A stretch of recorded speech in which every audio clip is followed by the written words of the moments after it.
Dr. Lachlan is Director of the Ethics Program and Director of the Palliative Care Program at Beth Israel Deaconess Medical Center and Associate Professor of Medicine at Harvard Medical School.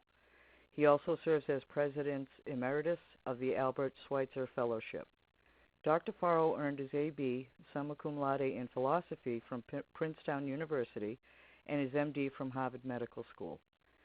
Dr. Farrow served as chair from 2008 to 2011 of the Massachusetts Expert Panel on End-of-Life Care and lead author of its landmark report, Patient-Centered Care and Human Mortality, the Urgency of Health System Reforms to Ensure Respect for Patients' Wishes and Accountability for Excellence in Care.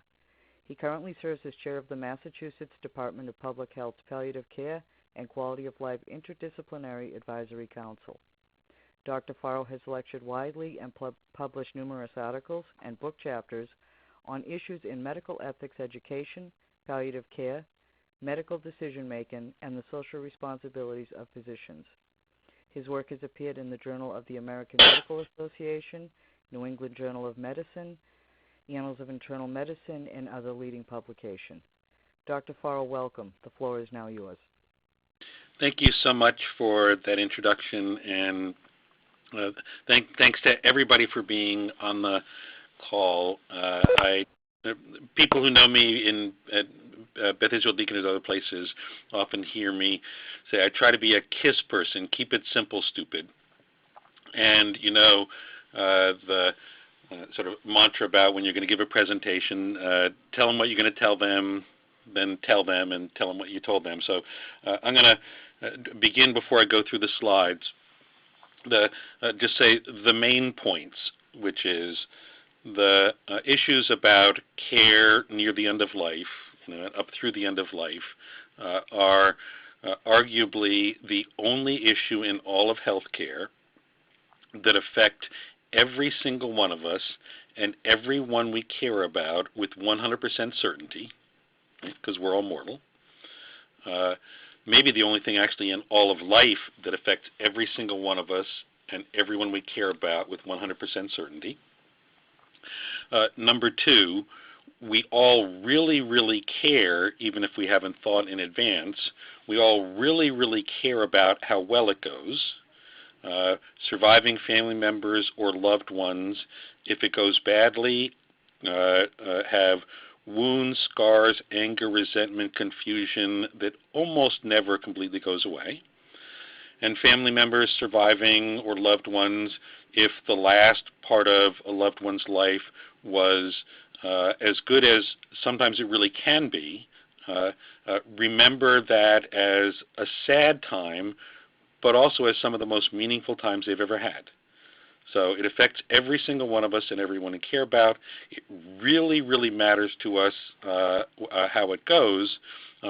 But, and this is the main finding of the Massachusetts expert panel that I chaired with 40 or 50 wonderful experts from around the Commonwealth, the main findings actually were two. Number one, everybody we talked to, and this report was done, if you remember the years, at the peak of national death panel controversies. You can't touch this subject, it's too polarizing. Most important finding, every single person we talked to over 2 years agreed on this issue. And I think every person, I'm guessing every person on this call, agrees on the fundamental issue, which is every person should be cared for the way he or she would want, from among the full range of available, medically, legally available choices. And then the second finding is our healthcare system today in the Commonwealth, it's true nationally, isn't even trying to make sure we do that. And we need to find ways to make that a fundamental quality issue. Right? Now, having said that, that's the easy part. Everybody agrees with that. And then as I go through the slides, and my understanding from the list of people that I've gotten who had signed up for the call is most of you are quality improvement people. So I'm going to go through a bunch of the slides quickly because you know those things. You have, I think, downloadable the PDF you can refer back to if you're anyone for whom quality improvement's a newer thing. And I'm going to talk about some of the challenges which are daunting, some of the real optimism I have, and then end with time for discussion on what I think is the starting point that all of us not only can and should be working on in Massachusetts. I know there may be one or two people on the call outside the webinar outside Massachusetts, but the starting point, which is if people are going to be taken care of the way they would want, they need to be informed of their choices, which is actually now required by law in Massachusetts, but we'll get to that. So now I'm going to start going through the slides. If I can see how this works, because on my computer, the way I'm logged in, I'm not seeing the button to move the slide. So if it just moved, and maybe I don't know if there's somebody who can control those things. If I say next slide, then we'll go through that way. So, so this is something the Conversation Project, some of you know, sent out by Twitter. I don't use Twitter, but I saw it. It's the one-sentence goal. One day it should become universally true that when we lose a loved one, no matter how sad we are, we can nonetheless look back and say, at least he or she was cared for exactly the way he would have wanted. So next slide.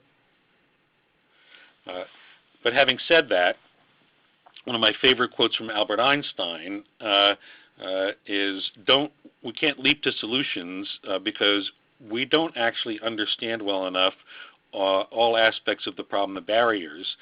Though Einstein said, if I had an hour to solve a problem, in some of the versions it's had an hour to solve a problem and my life depended on it or the future of the world depended on it, I'd spend 55 minutes thinking about the problem, really understanding the problem, and then it would only take 5 minutes to really understand or find the solution.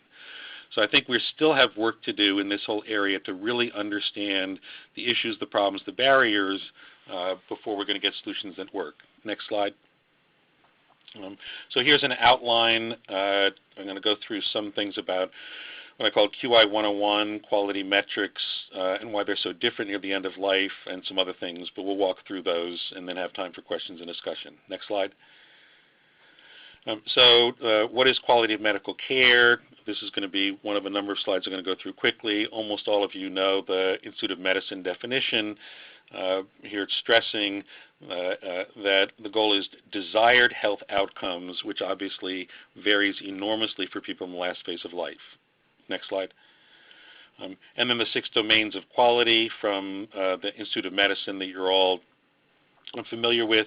But when you think about these, and maybe after the webinar, you can go back and think yourselves about these in your own work, about how these actually apply in care near the end of life. Just number 1, safe, avoiding harm to patients from the care that is intended to help them. That has been operationalized in very, very important quality improvement work that I'm sure many of you have been involved in. At Beth Israel Deaconess, preventable harm is like one of our main efforts, but we usually think about harm from central line infections and other things. We know from lots of studies that people in the last phase of life often undergo burdensome interventions they wouldn't even have wanted. So even if the interventions were done flawlessly, we know that in some cases we're doing harm to patients from care that was intended to help them, but because it wasn't based on their goals and values, harmed them. And then you can think about other ways in which the other 5 domains of quality could apply to end-of-life care. But next slide. So our the 2010 report of our Massachusetts expert panel with the title there, Patient-Centered Care and Human Mortality, the Urgency of Health System Reforms to Ensure Respect for Patient Wishes, which we put first, and then Accountability for Excellence in Care, stressed the importance of having quality indicators and performance measurement. Next slide. Again, I'm going to be going through a lot of these quickly because you can read them either as we're going by or you have them in the PDF. Interesting, and it was actually very gratifying to those of us who worked on the Massachusetts 2010 report. In September 2014, the Institute of Medicine of the National Academy of Sciences published a much larger, longer, much higher budget report with national experts that reached essentially the exact same conclusions, including how important it is to be developing and using quality measures in this area. Next slide. In the probably more distant future, maybe never, some people think this is utopian, but it was one of the official recommendations of our Massachusetts expert panel was that payment in the future, says, any Commonwealth payment reform initiative should be designed to ensure that for all patients with serious advancing illness, payment for medical services should require adequate documentation that those services are based on the well-informed wishes of patients or appropriate surrogates, including understanding of life-prolonging and palliative care hospice alternatives. Obviously, there are challenges in assessing this in documentation, but I think the quality, and honestly I think it's an ethical moral issue, is very simple. Why would you pay for something? Why should anybody pay for something if there isn't evidence the patient would have wanted it? Tying those things to payment in the future obviously is going to be down the road if it ever happens, but you get the point. Next slide. Now, in thinking about money, which comes up all the time, our expert panel stressed that money cannot be the driving force. In fact, the reason why Sarah Palin, with what even AARP called lies about so-called death panels, which didn't exist anywhere in the legislation of the Affordable Care Act that she was criticizing, was able to coin a phrase like death panels and have that resonate so fully was because, in fact, President Obama and people in the Office of Management and Budget and others from the beginning of healthcare reform said one of the crucial things is we need to control costs, and named end-of-life care as one of the main areas where we need to control costs. And then once that was framed as a fundamental driving force, then all kinds of people, I think not totally unreasonably, worried that reforms are actually going to be about saving money, not about making sure that I or my grandmother is cared for the way she would want. So we said from the start, the state expert panel explicitly rejected the idea that considerations of cost should drive its work, I would say even the current and future work in this area. Improving end-of-life care is first and foremost about improving care. Providing care leading up to the end of life that is driven by the wishes of patients may in fact be less expensive than current patterns of care, but saving money is not and must not be the focus of reforms. The reforms we need must be driven by the only legitimate goal of any healthcare system, providing each and every patient with the best possible care. I'm spending time stressing this because even though we all may nod, when the Health Policy Commission in Massachusetts or others focus on this area, cost is a big issue. And I'll say even at Beth Israel Deaconess Medical Center, a place I've been almost 30 years and could not be more proud of, I know that when you're talking about budgets or plans and all of that, that money has an enormous power. So we have to be working on quality and quality metrics so that they are even more powerful than any financial constraints, or it's going to explode and backfire, because if patients in the emergency department or the hospital or the ICU believe we're talking to them about palliative care or hospice, not because it might be truly the best care for them in terms of what they want, if they even worry a little bit that we're talking about those options because we're trying to save money, it'll backfire. Next slide. So usual approaches to assessing quality, you all know this. We look at outcomes, processes, and different sources of data. Next slide. That's led to enormous successes, for example, in the IHI 100,000 Lives campaign, these interventions which have saved, and many others, again, I'm sure things that people on this webinar have been involved with, that have saved countless lives already in the United States every year, and reduced other forms of preventable harm. Next slide. But quality measures in end-of-life care are actually really, really different and pose different kinds of challenges. In most areas of healthcare quality, the outcomes that we are trying to improve are things like mortality rates or functional status, other things. The patient experience is often a kind of wraparound. People talk about it, but actually the driving thing are things like mortality rates, functional status, rates of aspirin post-MI, those things that are biological kind of phenomena. But in care up through the end of life, mortality, just to say the obvious, is by definition 100%. Delayed mortality or improved functional status may actually not be the patient's goals. The unit of care, this is central to hospice, is not just the patient, but the patient and family together are inseparable. And this isn't just, because the family matters, so we're taking care of more than just the patient. In my clinical work in palliative care, the large majority of patients who know they're in the last phase of life, what they most care about themselves as individual patients is that their family's going to be okay. So even if we're taking care of only what the patient considers most important, that means we have to also help and support the family. Fourth, individual goals for the last phase of life are highly variable, often deeply personal, even idiosyncratic. So you can't just say, even being at home is what most people want. That varies from individual to individual. The patient's and family's subjective experience, their goals, were they fulfilled, but also their pain, their symptoms, and other things, is the outcome. So we cannot assess effectiveness of care by conventional, quote-unquote, objective parameters, data and chart reviews, or claims data. Next slide. When we're looking at possible quality measures for end-of-life care, outcomes are defined by what matters most to each individual patient. And as you know, sometimes we don't even ask that. Sometimes it's not documented. If we aren't asking, it's not documented, we couldn't possibly, even through chart reviews, find out whether what now is called gold concordant care actually took place.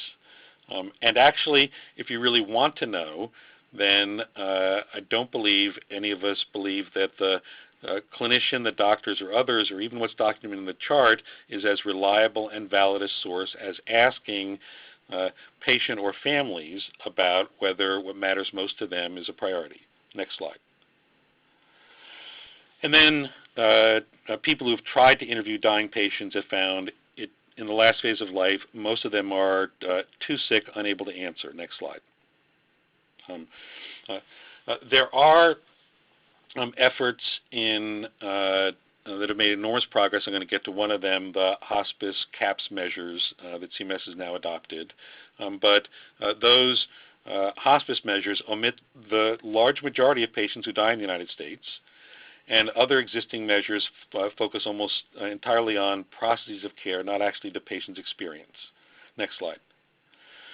This is too small to read in detail, but if you're interested, then if you Google, there's a wonderful national effort called Measuring What Matters that's provided a review of the literature about quality metrics in the last phase of life and come up with their top 10.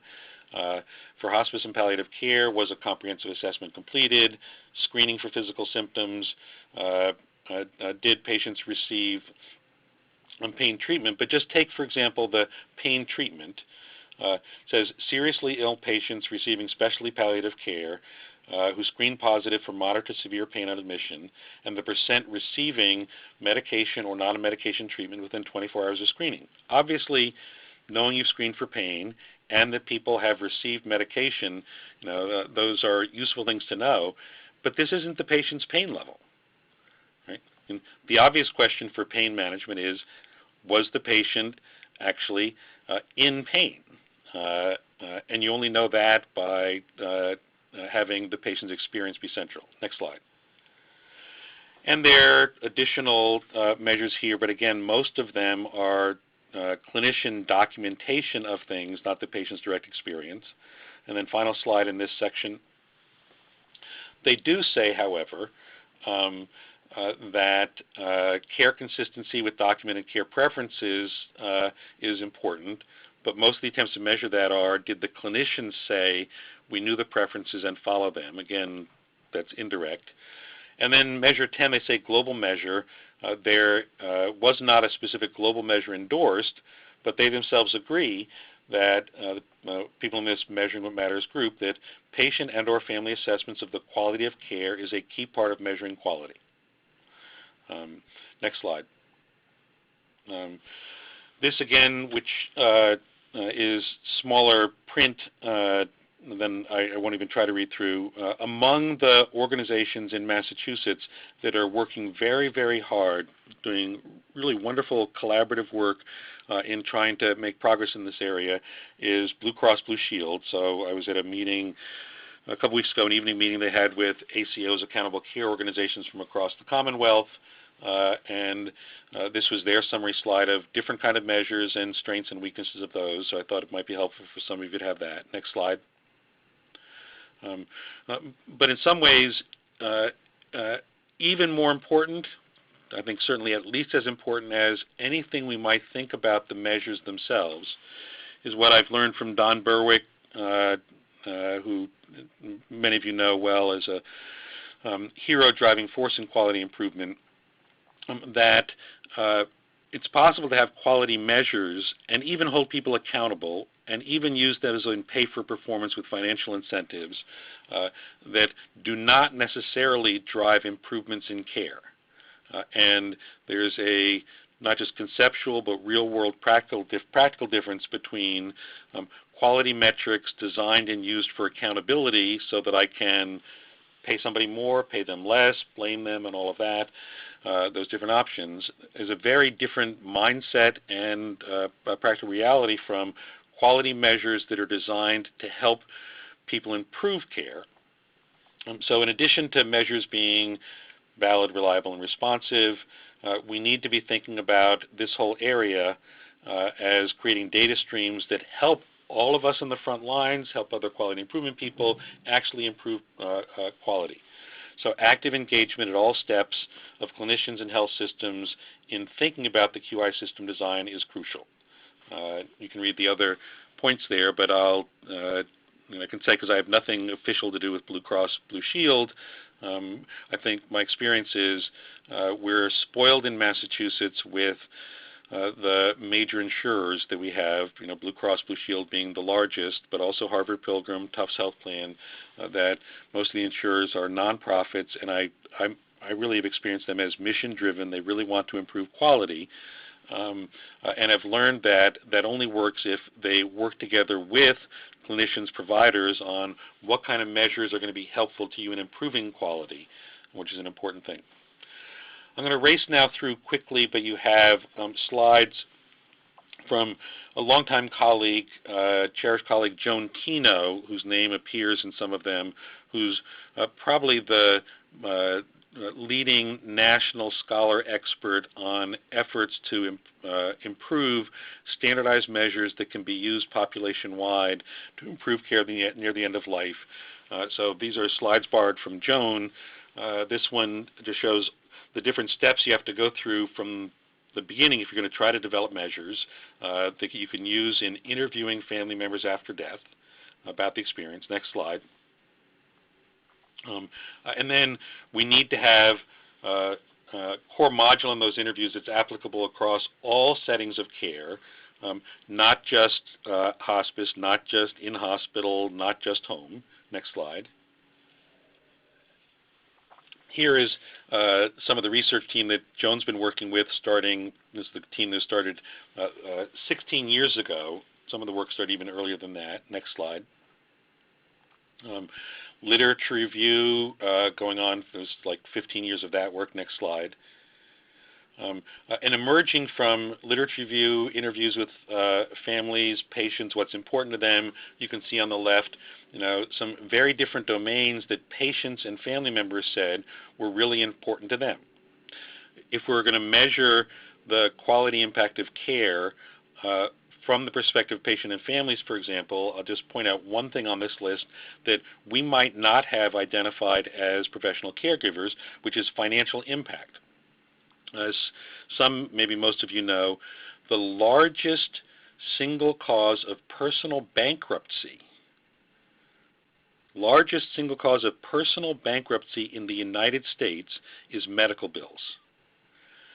And families in the last phase of life, and sometimes sooner than the last phase of life, who undergo sometimes extremely expensive treatments, increasingly very expensive cancer drugs, for example, have co-pays of hundreds of dollars per month, and there are other expenses, doing what they may misunderstand to be aiming at cure or life-prolonging things out of proportion to what the truth is, too often go bankrupt.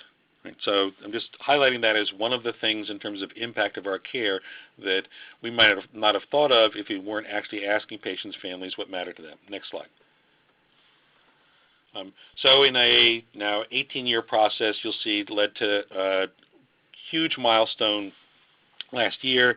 The CAPS hospice national implementation is now started, meaning these standardized surveys have been adopted by CMS and used, tied to, I'm told the words are 2% of market basket financing, but tied to CMS reimbursements to all hospices around the country to assess the quality of the care provided as reported by family members after death.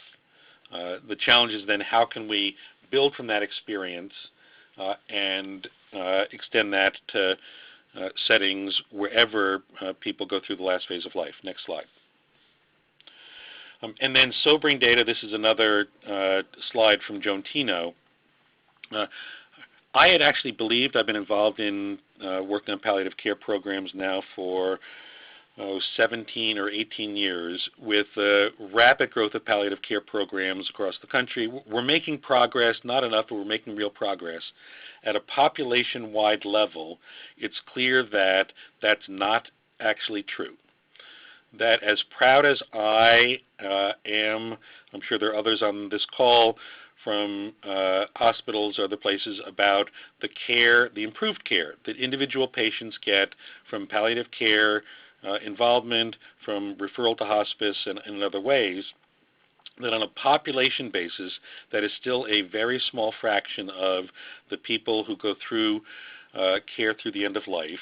And just looking at these numbers, these are surveys of family members, a large enough survey group that there's statistical validity, being asked the same questions, and some things are no better and some things are worse. So just picking the top and bottom numbers, in the year 2000, 15.5% of families said that there was an unmet need for pain management.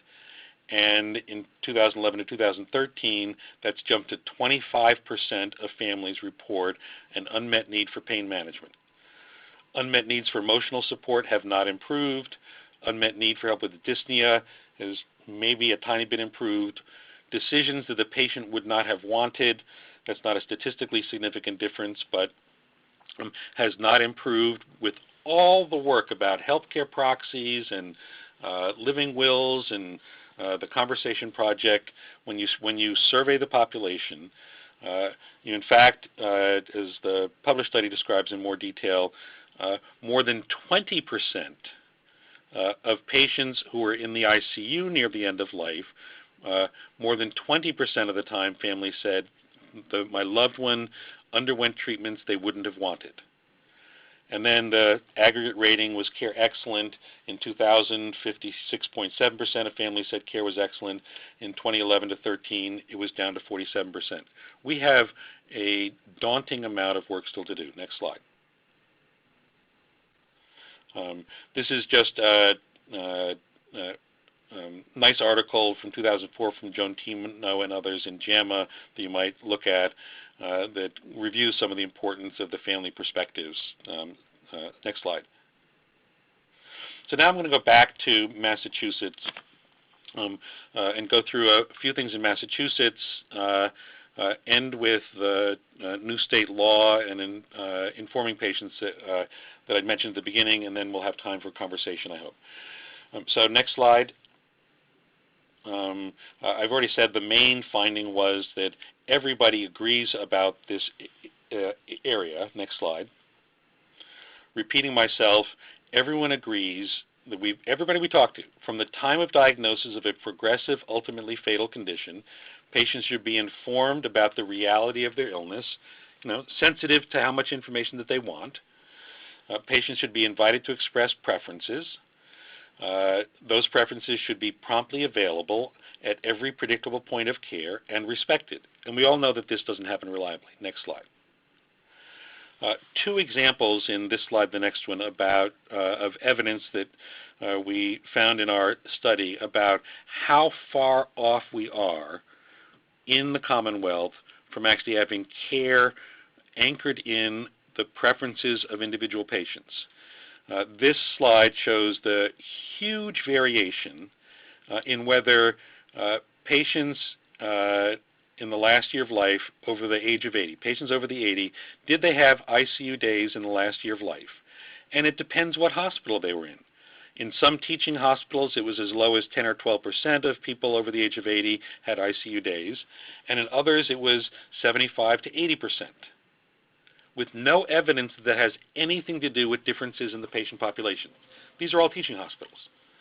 Even in community hospitals, it ranged from almost none to 50%, with no evidence that variation has anything to do with differences in patient populations or their preferences. Next slide. And then taking something simple but very concrete, what are the chances in a Massachusetts hospital, this is data from 2000 to 2007 that was in our report, what are the chances in a Massachusetts hospital that a patient with advanced dementia is going to have a surgically implanted feeding tube, a gastrostomy tube? Right? Well, across these hospitals, it ranges from barely over 1% at South Shore Hospital to over 10% at St. Vincent's. Again, with no evidence that that variation has anything to do with, and these are patients with advanced dementia, so they themselves may not be choosing, but previously expressed preferences or their family understanding those things. There's no evidence that this tenfold variation has anything to do with patient preferences. And if you might look, because you see St. Vincent's, go back to the last, St. Vincent's off to the right, this is not a Catholic thing. Caritas Norwood is down low at 2.3. Caritas St. Elizabeth's is lower middle. So it's got nothing even to do with am I a Catholic hospital or not. We aren't even trying to understand patients' preferences as the anchor. Next slide. So in my testimony to the Health Policy Commission hearings, again, you have this, so I'm not going to go through all of this. In October, I've been in touch with them going back almost a year before. I was pleased that the Health Policy Commission of Massachusetts had initially agreed to include a chapter on end-of-life care for the first time in their 2015 cost trends report. I've been working with them. They then decided they needed some more time, so the plan is that they will issue a standalone policy paper on quality and cost in end-of-life care sometime this spring, so you should look for that. But the first points here summarize things I've already said. Next slide. The next points, basically, as I've said, stress that we need outcome measures. It's got to be individual patient perspectives and from family members. Next slide. The data we have already from post-death surveys is really sobering, including things that are worse, including, as I mentioned, 20.9% of patients who died in ICUs, family members reported frequent medical interventions they said their loved one would not have wanted. So as I conclude, this adds up to a lot of money being spent that is worse than wasteful. It's burdensome, harmful, the cause of unnecessary suffering. Next slide. We know how to get the outcome data. Wonderful work, again, many of you may be very familiar with, through Mass Health Quality Partners for years, has annually over 60,000 completed surveys of primary care experiences that are collected every year and publicly posted. There are only 50,000 people who die each year in the Commonwealth. And so I and others have been talking with Mass Health Quality Partners, with Joan Tino and others about could we pilot and eventually administer statewide post-death surveys. But it's going to take at least, I would say, 2 or 3 years to actually have that start generating the kind of data that we need, and quite likely longer than that. So we need to do other things sooner. Next slide. So what I urge the Health Policy Commission to do is to just frame these issues and then F and G call for collaborative work about healthcare organizations, about determining what kind of data, this emphasized from those surveys, but data that we could exist right now that would be helpful in improving quality, and share experiences among ourselves about how we can work on that. Next slide. Now, the last piece of this, the starting point for all of what I've said about patient-centered quality is patients need to be informed, and growing out of our earlier state expert panel, it's now the law in Massachusetts.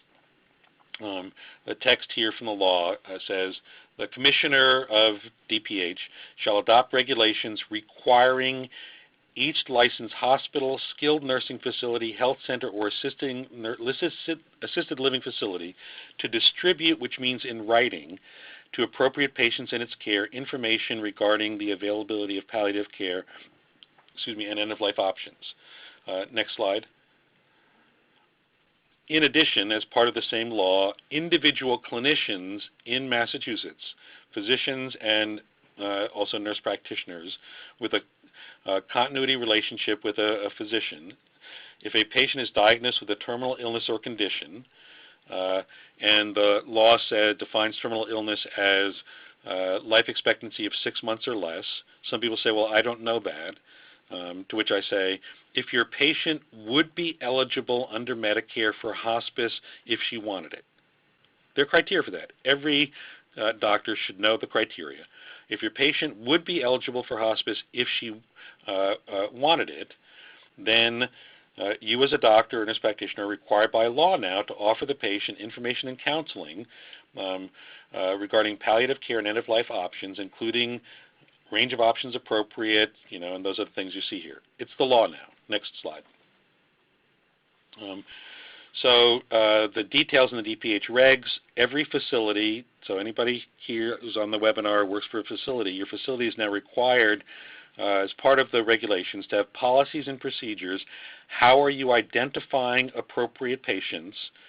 And it's got to be at least all patients with a terminal illness. As I'll mention, Beth Israel Deaconess, we've said all patients where the doctor would not be surprised if the patient died within a year, but it's got to be at least all patients with terminal illness. You have to have policies and procedures to identify them, to distribute in writing to these patients information about their choices, and facilities are required by law to inform all the clinicians, doctors and nurses who work in the facilities, of their individual responsibilities to offer information and counseling. Next slide. So what we've done here at BI Deaconess, I'm happy to answer a question, is even upping the ante some.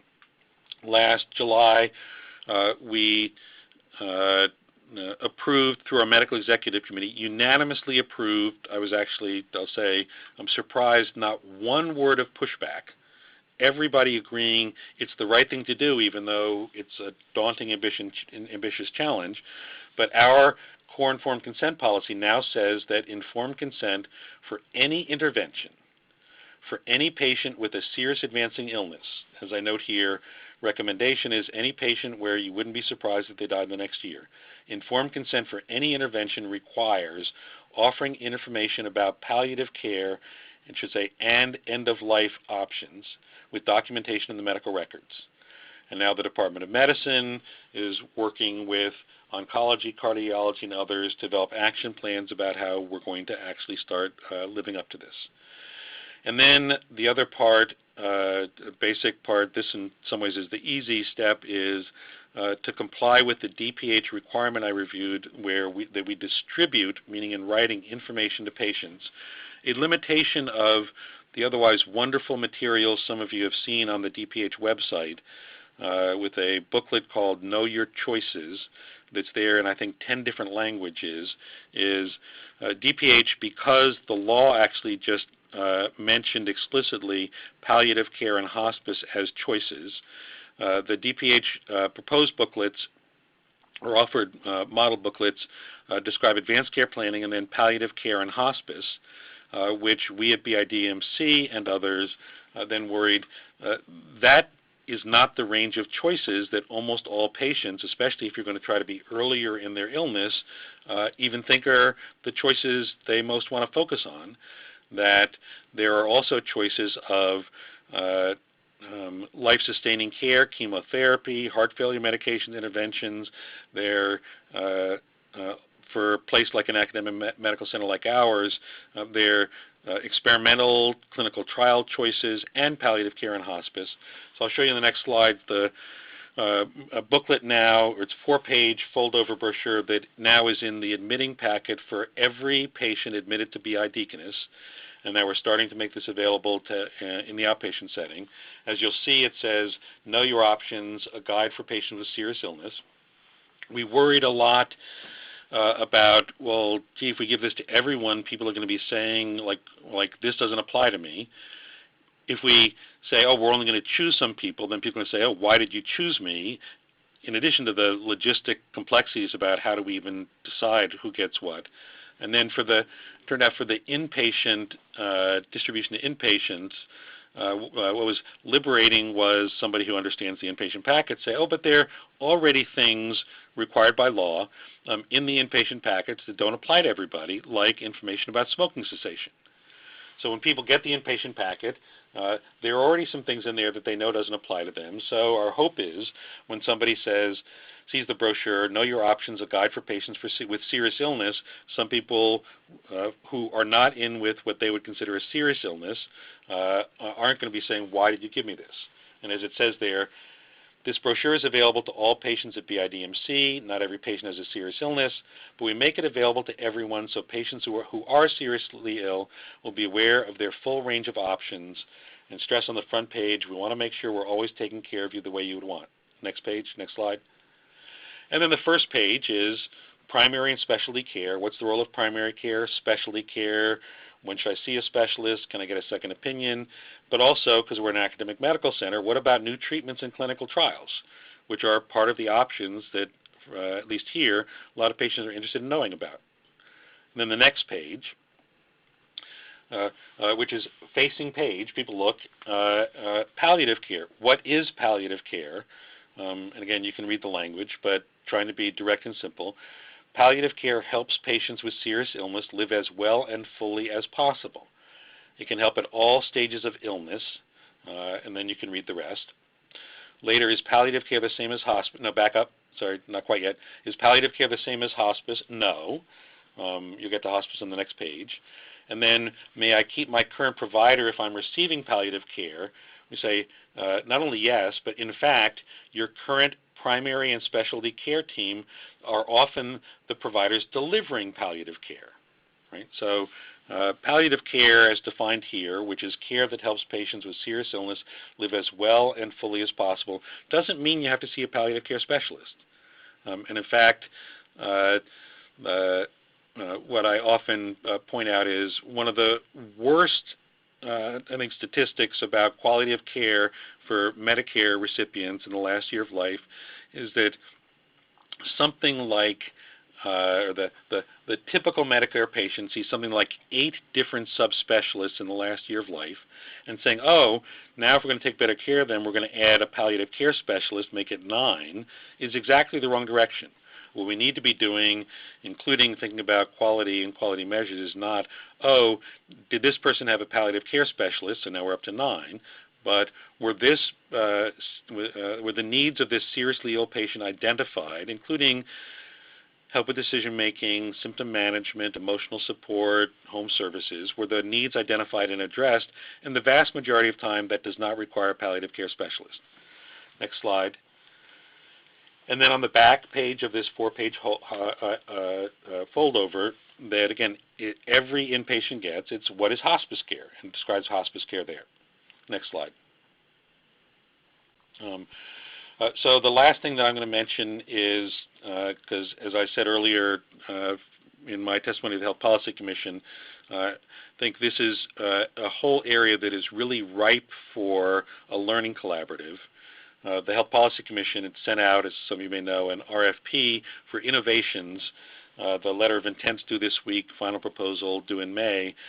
And with the Massachusetts Coalition for the Prevention of Medical Errors, and some of you know them, as my sense is, the most effective, long-standing, widely inclusive, statewide quality improvement collaborative specific to Massachusetts. That's just focused just on Massachusetts.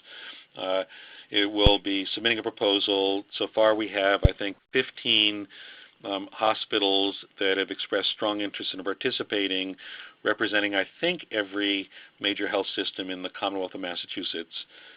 And the focus of the proposal, because the Health Policy Commission is looking for work that will affect cost, and you remember how I said that can't be the most important thing, it'll backfire, but we're focusing on a specific narrow area for which there is very strong evidence that you can improve quality and lower cost, which is if for hospitalized patients, if palliative care involvement begins within the first 48 hours of admission, then the cost savings can be in the range of $2,500 or $3,000 per patient, which obviously adds up.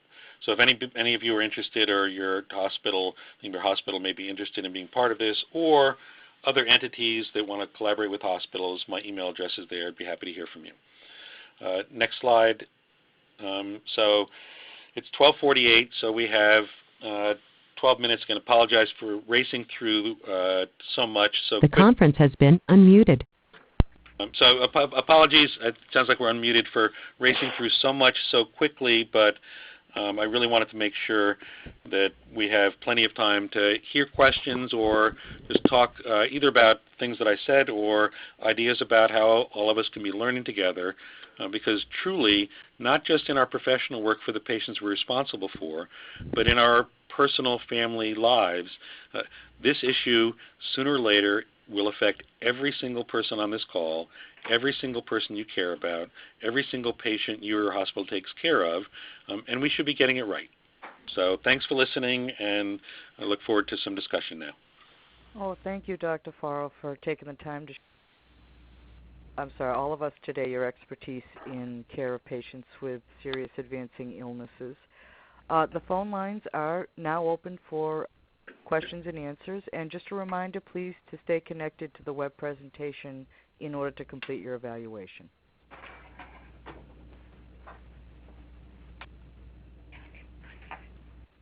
Dr. Farrow, hello. This is Shelley Bazes at Tufts Medical Center. Wonderful. And I thank you very much for your presentation. Can you hear me? I can. I hear you loud and clear, Shelley. Thank you so much. Okay, wonderful. First of all, I'm very pleased to hear about the development of a collaborative, because I know that that is one way to really spread this philosophy and sustain it, is getting the hospitals involved and concerned individuals engaged. My question to you is that I'm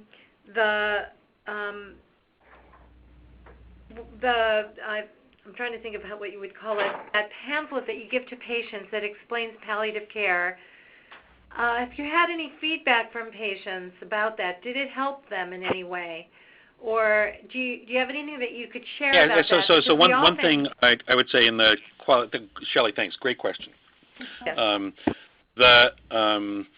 It took us an entire year, and this is with me who was involved with DPH, the law, all those kind of. It took us an entire year to get to what you saw there. With the crucial thing, I think we had 40-something different members of patient family advisory councils over, going over drafts. And the first one we had I may have the order wrong. They said like, oh no, this is like much too harsh. Like you're like a piece of paper. A doctor would have to like be talking first before you did this. The next version we came back, they said, oh, this is like way too rose-colored. Nobody's going to even know you're talking about this. They were enormously helpful. Went through lots and lots of iterations, and we've only in the last month started having it in all the inpatient packets. What I can tell you so far, in just my own personal experience is, I now use it regularly when I'm called for palliative care consults, when I go in and I say, because I'm a consultant, so ideally always the primary team, hospital medicine or cardiology or oncology has said, oh, we think somebody from palliative care might come to help you. And I say, so do you know what palliative care is? They usually say no. I think half the time they say no because they think it's about dying and they don't want to talk. But by not just describing things verbally, and actually not just giving them, we have a palliative care pamphlet, but by looking in the room, and I carry some extras around with me for this, I say, well, what palliative care is about, it's really making sure we succeed in two things. I've said this for years. One is always making sure that we're taking care of you the way you would want, or your mom. And second, whatever that plan is, making sure whatever time you have is as good as it possibly can be, no matter how much it is, even if it's years and years or shorter. But I say that verbally, but then for the first part, this is really most fundamentally about making sure you're taking care of the way you would want. And I say, and we have this thing that was, did you see this in the admission packet? And I'm not giving them, which is what I had before, the palliative care brochure, the hospice brochure. I'm giving them something that then starts, first page, as you saw, and then the second page is primary care, specialty care, their experimental treatments, other things, and palliative care and hospice. I've loved using it.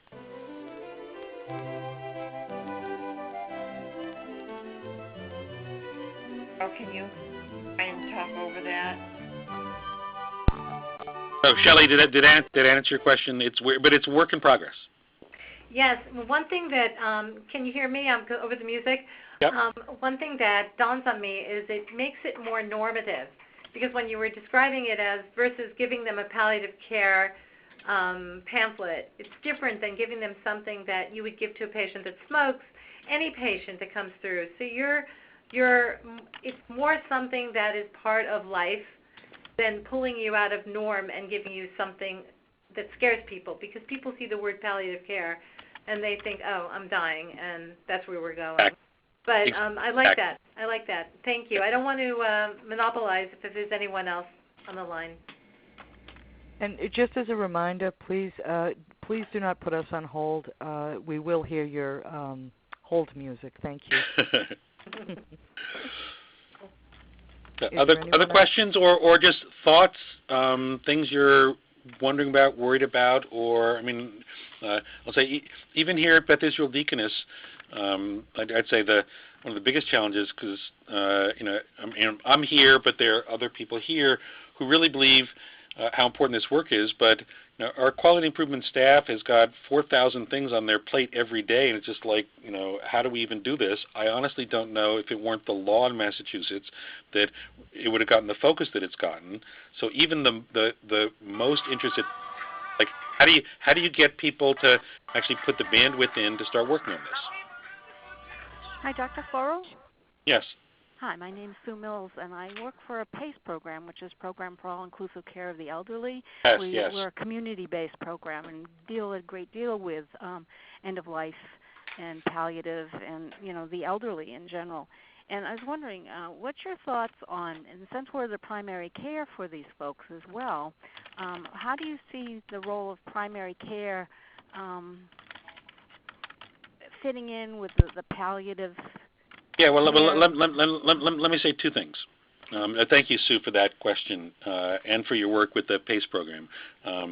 Say one thing specific to the PACE program. I don't know how much others on the call know about the PACE program. But elder services and community-based elder services just like this fabulous work. As I was stressing to Paula Griswold, who's head of the Mass Coalition for Preventional Errors, work on this collaborative, literally just before I got on the call, The easy part in some ways is asking patients about their goals and preferences and saying we take them seriously and respect them, and I'm going to want to make sure that that's true, but actually making it happen. The vast majority of people want to be at home, want to be in the community, not in the hospital, unless you have PACE programs or other community services that make it possible for people to be at home, including elders, but not just elders. All you've done by talking to people about what they really want is have them now frustrated because it can't work. Right? So it is impossible for hospitals to solve this problem. What we need, hospitals alone to solve this problem, and one of the most common things is people don't want to be in the hospital at the end of life. They want to be at home, and without PACE programs and lots of other services, we'll never succeed. So, Sue, thank you for that work.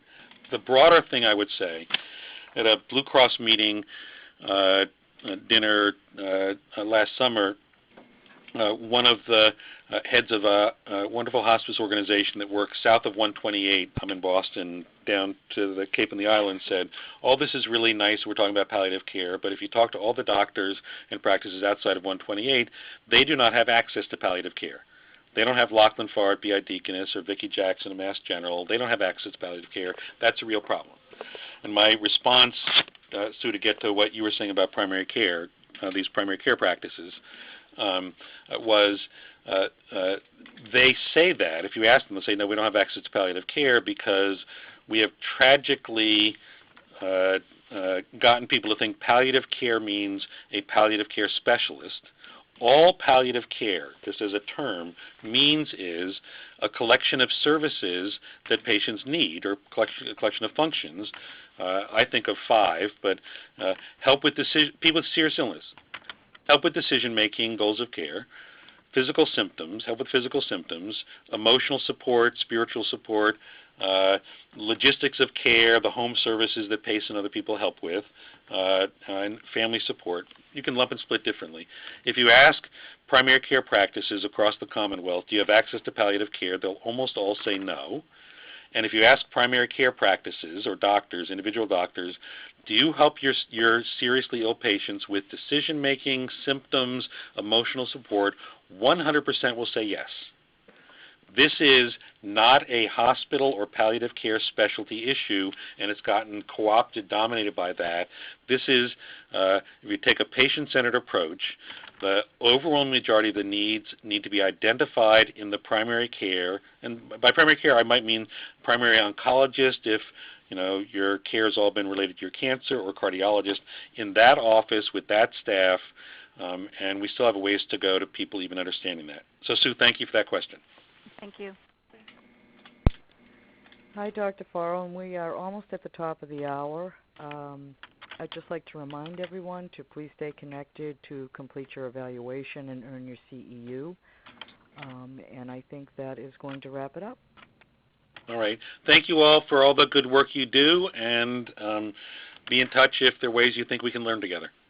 Thank you. Thank you, Dr. Thank you. Farrell. Thank you. Thank you.